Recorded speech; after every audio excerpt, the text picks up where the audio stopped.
Lo que voy a contarte me persigue cada noche desde hace 3 años y jamás me había atrevido a decirlo en voz alta, hasta ahora. Y no lo hago porque quiera, sino porque siento que si no lo saco de mi pecho me volveré loco, porque aunque suene imposible lo que viví, cada detalle sigue intacto en mi memoria y aún me hace estremecer, como si todo hubiera ocurrido ayer. Y es que mi trabajo como guardia de seguridad en una empresa de investigación médica parecía lo más normal del mundo. Una rutina aburrida de cámaras, pasillos silenciosos y rondas nocturnas sin incidentes. Hasta que un día me citaron en la oficina principal, frente a jefes que ni siquiera había visto antes. Y yo pensé que iban a despedirme o demandarme por algo que ni recordaba haber hecho. Pero no. Lo que me ofrecieron fue peor. Porque con una sonrisa que aún me da escalofríos, me hablaron de un proyecto experimental que aseguraban pasaría a la historia. Un experimento que según ellos podría curar la depresión para siempre, y que yo había sido seleccionado para formar parte de la seguridad, con la condición de aislarme en un complejo durante 2 meses completos, sin poder salir, sin poder comunicarme con nadie más que con el resto del equipo. Y aunque estuve a punto de negarme en el acto, la cifra que mencionaron como pago fue tan absurda que mi ambición me cegó.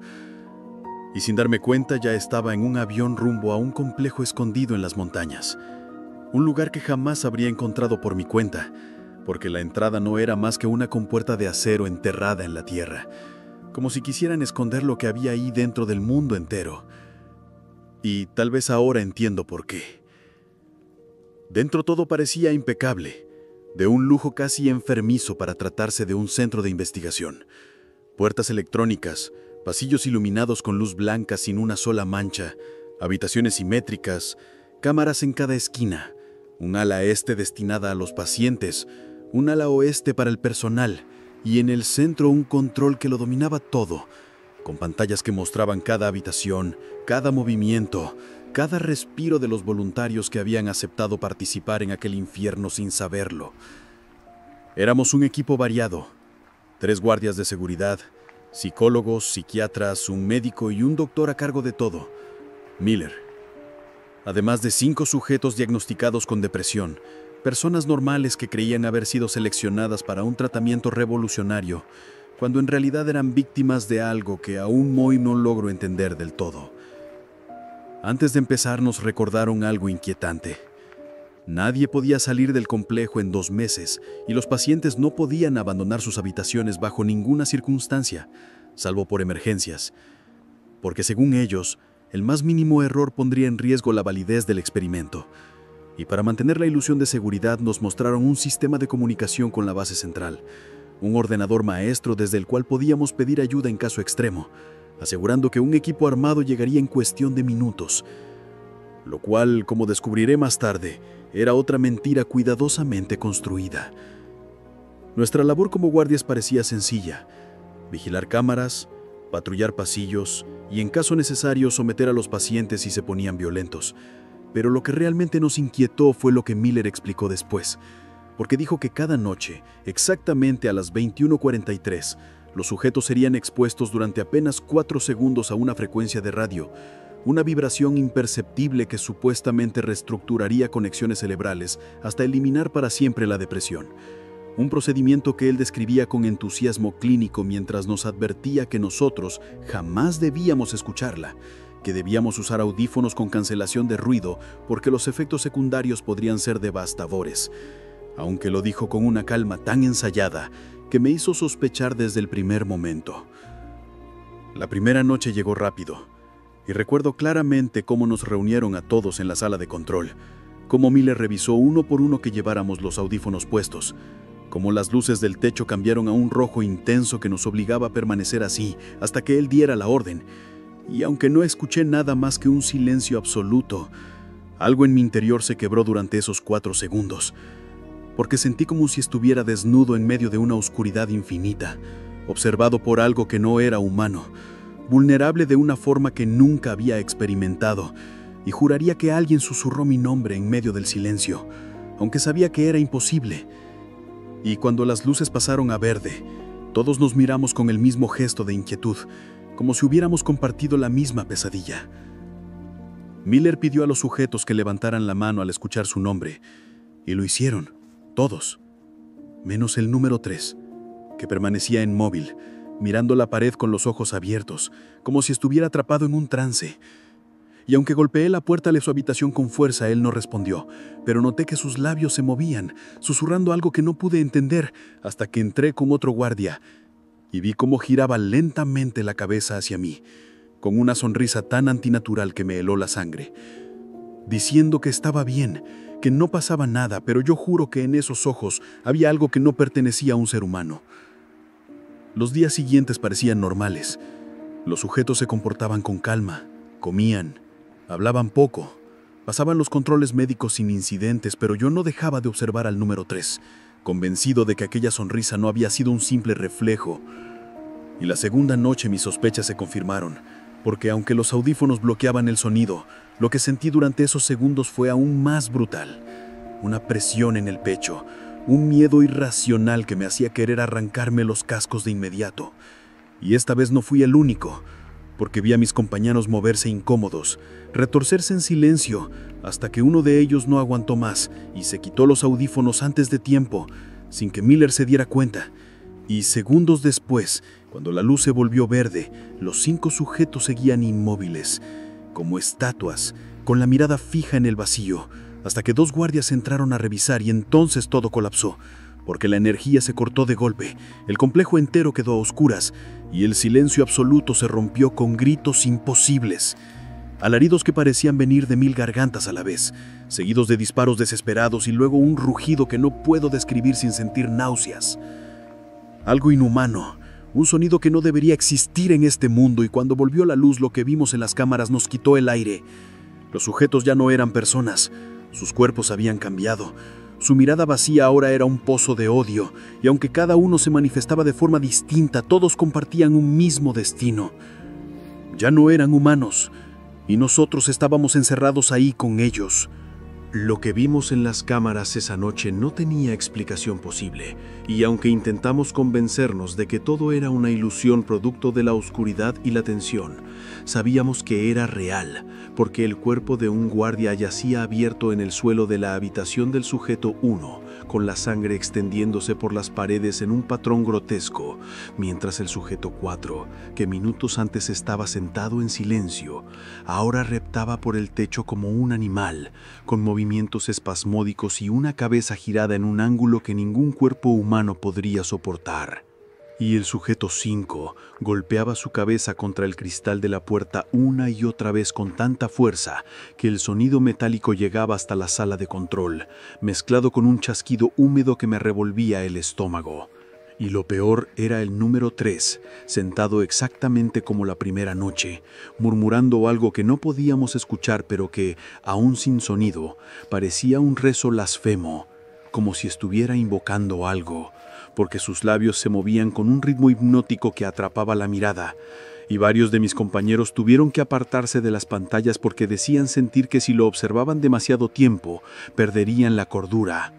Miller estaba pálido, balbuceando que no entendía nada, que nunca había habido una frecuencia real, que todo era un placebo para provocar sugestión y medir respuestas, pero nadie le creyó, porque lo que teníamos delante no podía explicarse con sugestión, ni con trucos ni con ciencia. Y cuando uno de los guardias lo encaró gritándole que él nos había condenado, Miller solo respondió con un hilo de voz que aquello no debía estar ocurriendo, que los sujetos no podían haberse transformado, que las puertas y el aislamiento estaban diseñados precisamente para evitar una propagación, como si supiera desde el principio que existía un riesgo mucho mayor del que nos había contado. Y esa revelación nos dejó helados, porque entendimos que éramos simples piezas en un juego mucho más oscuro y que la compañía jamás tuvo intención de protegernos. Intentamos comunicarnos con la base a través del ordenador maestro, escribiendo frenéticamente que necesitábamos ayuda, que había muertos, que los pacientes se habían convertido en algo que no podíamos contener, pero la única respuesta que recibimos fue una frase repetida 3 veces: procedan con el proyecto. Y luego silencio absoluto, la pantalla apagada, como si del otro lado alguien se hubiera divertido con nuestra desesperación antes de abandonarnos. Y allí fue cuando empezó el verdadero pánico, porque comprendimos que no vendría nadie, que todo lo que pasara dentro del complejo quedaría encerrado allí y que si queríamos sobrevivir tendríamos que hacerlo solos, atrapados con esas cosas que solían ser personas. La tensión entre nosotros crecía a cada segundo. Algunos lloraban, otros gritaban. Un guardia disparó al aire exigiendo que Miller confesara qué era lo que de verdad había activado, porque aquello no era un placebo, ni un error. Aquello parecía una invocación, una llave abierta a un mundo que nunca debió tocarse. Y entonces lo escuchamos. Un murmullo bajo que atravesaba las paredes, un zumbido parecido a un canto. Y comprendimos con horror que no venía de los pacientes, sino del sistema de comunicación. Como si la misma señal estuviera viva, como si se hubiera filtrado en el complejo y ahora se reía de nosotros con esa cadencia repetitiva y enfermiza, un tarareo parecido a una canción de cuna pero deformada, que te obligaba a escucharla aunque intentaras taparte los oídos. Fue ese sonido el que rompió la poca cordura que nos quedaba, porque uno de los guardias comenzó a discutir con Miller, acusándolo de habernos traído allí para un sacrificio, gritándole que escuchaba sus pensamientos, que lo había oído decir que todos íbamos a morir. Y aunque Miller juraba no haber pronunciado palabra, la tensión explotó cuando el guardia le disparó a quemarropa, dejando su cuerpo tendido frente a nosotros, con los ojos abiertos en un gesto de sorpresa eterna. Y antes de que pudiéramos reaccionar, el mismo guardia se llevó la arma a la sien y se voló la cabeza, como si algo lo hubiera empujado a hacerlo, dejando un silencio sepulcral que solo se rompía por el maldito tarareo del sistema, que ahora sonaba más fuerte, acompañado de una risa hueca que heló la sangre de todos. En ese punto ya nadie pensaba con claridad.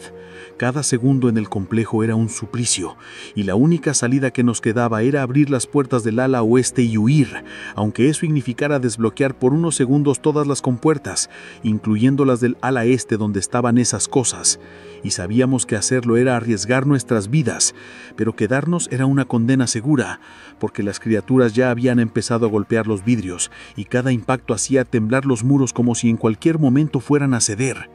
Una de las investigadoras, con las manos temblorosas, se sentó frente al ordenador para intentar forzar la apertura del ala oeste, y mientras escribía comandos desesperados, yo observaba las cámaras, y lo que vi me dejó helado. Los pacientes, o lo que quedaba de ellos, habían dejado de moverse, estaban de pie frente a las puertas de sus habitaciones, completamente inmóviles, con la mirada fija en dirección a la sala de control, como si supieran que estábamos observándolos, como si pudieran vernos a través de las cámaras. Y cuando la investigadora murmuró que estaba a punto de abrir las cerraduras, todos ellos sonrieron al mismo tiempo, una sonrisa grotesca, sincronizada, como si nos hubieran estado esperando desde el principio. La sonrisa sincronizada de esos 5 seres fue suficiente para entender que no estábamos luchando contra enfermos ni contra víctimas de un experimento fallido, sino contra algo que había estado esperando nuestra rendición desde el principio, algo que nos conocía mejor de lo que nosotros mismos nos conocíamos, y esa revelación me hizo sentir como si el aire se hubiera vuelto más espeso, como si incluso respirar dentro del complejo fuera parte de su juego. Y entonces la investigadora que tecleaba en el ordenador gritó que estaba lista, que la compuerta del ala oeste abriría en cualquier momento, pero que durante unos segundos todas las puertas del complejo quedarían desbloqueadas, incluidas las de los pacientes. Y ese silencio previo a la cuenta regresiva fue lo más aterrador, porque sabíamos que en cuanto escucháramos el pitido las bestias saldrían a cazar y solo tendríamos una oportunidad de correr. Y cuando por fin sonó, no fue un pitido lo que escuchamos, sino un rugido desgarrador que pareció nacer de todas las paredes, un sonido tan bajo y profundo que retumbó en mis huesos. Y en ese instante la pantalla de las cámaras mostró lo que temíamos. Las puertas del ala este se abrieron de golpe y esas cosas comenzaron a salir, primero caminando, luego corriendo con una rapidez inhumana, algunos reptando por el techo, otros arrastrándose por el suelo, todos en dirección al control. No recuerdo cómo mis piernas se movieron, solo sé que cuando la investigadora gritó «corred», yo ya estaba en el pasillo, con el corazón desbocado y los gritos de mis compañeros mezclándose con las respiraciones húmedas de los ojedos detrás de nosotros. Y el pasillo parecía interminable, cada paso se sentía como si lo dieran arenas movedizas, como si algo quisiera frenarnos, y los chillidos se acercaban cada vez más hasta que escuché el sonido inconfundible de uñas rasgando el metal, justo detrás de mí. y el terror me impidió mirar atrás, porque sabía que si lo hacía perdería la cordura. Llegamos a la escalera que conducía a la compuerta del ala oeste, pero antes de alcanzarla, uno de los investigadores tropezó y su grito fue sofocado de inmediato por un sonido húmedo, como carne desgarrada, y aunque quise ayudarlo, el instinto me obligó a seguir corriendo, sabiendo que en ese mismo segundo ya estaba muerto, o peor, transformándose en algo similar a ellos. Subimos los escalones tambaleándonos, jadeando como animales, y cuando empujamos la puerta metálica que nos separaba del exterior, la sensación del aire helado en mi rostro fue como un milagro, porque durante un segundo creímos haber escapado, pero no fue así,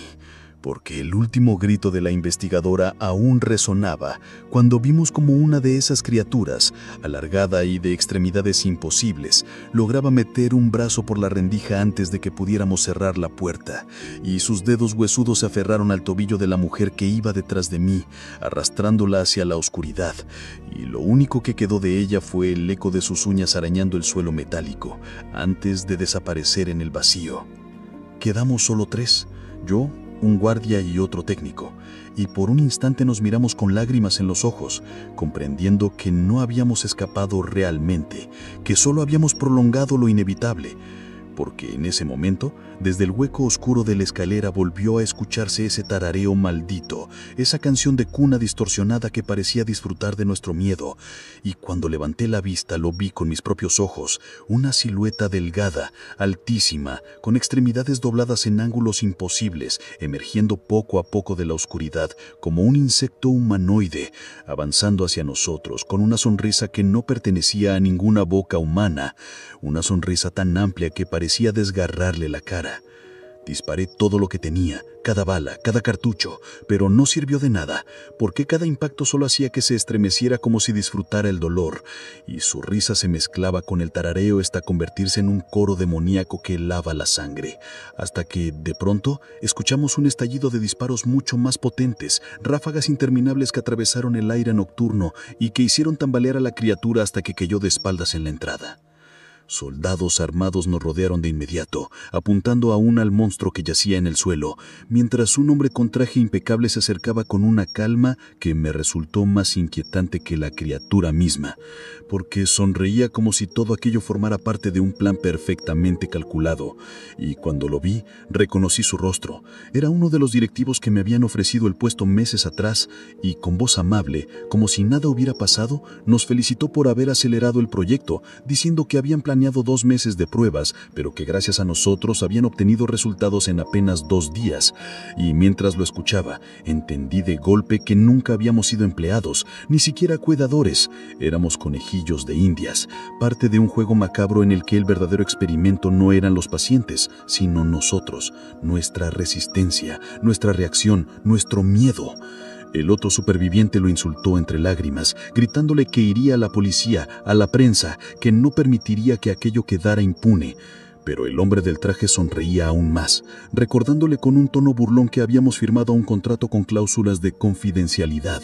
que aunque intentáramos hablar, nadie nos creería y que si aún dudaban de ello, podían preguntarle al otro compañero, señalando a los soldados que en ese instante arrastraban al investigador superviviente hacia la compuerta de acero, arrojándolo dentro sin piedad mientras él suplicaba que lo dejaran salir, que jamás contaría nada, y lo que escuchamos después aún me quita el sueño. Sus gritos se transformaron en rugidos, en chillidos desgarradores que terminaron en un silencio absoluto, como si lo que habitaba allá abajo se lo hubiera devorado en cuestión de segundos. Y el hombre del traje, con esa calma repugnante, se agachó frente a mí y me preguntó en voz baja si yo también tenía pensado hablar, si guardaría silencio o si terminaría como mi compañero. Y aunque cada fibra de mi ser quería gritarle la verdad, solo pude sentir temblando, asegurando que no diría nada, porque en ese momento comprendí que mi vida dependía de una mentira.